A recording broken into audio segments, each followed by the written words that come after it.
దేవుడు 2025 సంవత్సరం అంతా కూడా ఆయన రెక్కల చాటున నన్ను నా కుటుంబాన్ని మరుగుపరిచి ఈ 2026 సంవత్సరంలో మమ్మల్ని ప్రవేశపెట్టి ఈ దినాన్ని నా కుటుంబంలో నా జీవితంలో చేసిన మేలు అన్నింటినీ వివరించలేము, కానీ పుణ్యంగా చెప్పడానికి ఆయన నన్ను నిలబెట్టినందుకు దేవునికి ఎంతైనా పోయిన సంవత్సరం నా వాగ్దానం యెషయా గ్రంథం 49:16.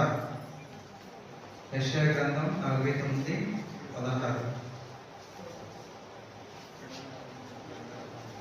చదువుతున్నారా?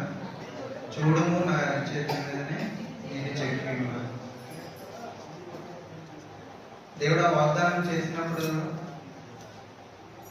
అయితే కొన్ని సంవత్సరం మా కుటుంబాన్ని ఒక భూ సమస్య వెంటాడుతుంది అన్నాడు. చాలా దాని గురుకు కొన్ని రాత్రులు కూడా నాకు నిద్ర పట్టేది కాదు. అదే నా పితరులు మాకు సంపాదించింది అన్యాయంగా ఒకరు ఆత్మీయ చేస్తున్నారనే బాధ నాలో చాలా ఎక్కువ ఉండేది. నా ఆత్మీయ స్నేహితులతో పంచుకునేవాడిని, కుటుంబంలో పంచుకునేవాడిని. దీనికి పరిష్కారం దొరికేది కాదు, నలిగిపోయేవాడు బాగా. అయితే దేవుడు వాగ్దానం చేసినప్పుడు నేను మానవాతను కదా అంతగా విశ్వసించలేకపోయాను. ఆయన సన్నిధిలో నిజమే చెప్పుకోవాలి.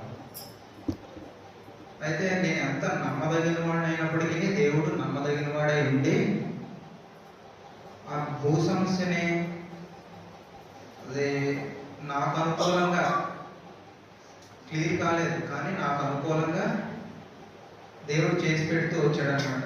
ఆయన నామానికే మేము కలిగింది కాక. రెండోదిగా నా పెద్ద కుమారుడు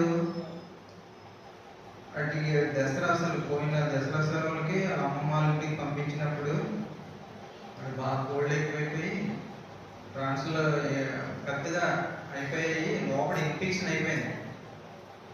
వాడి పరిస్థితి ఎలాగంటే నీళ్లు తాగడానికి కూడా వీలు కాని పరిస్థితి అనమాట. మంచి నీళ్లు కూడా తాగడానికి వీలు కాని పరిస్థితి. అంత అనారోగ్యంగా అయిపోయాడు. ఆడి ఎలాగ ఏంటి మాకు ఏం అర్థమయ్యేది కాదు.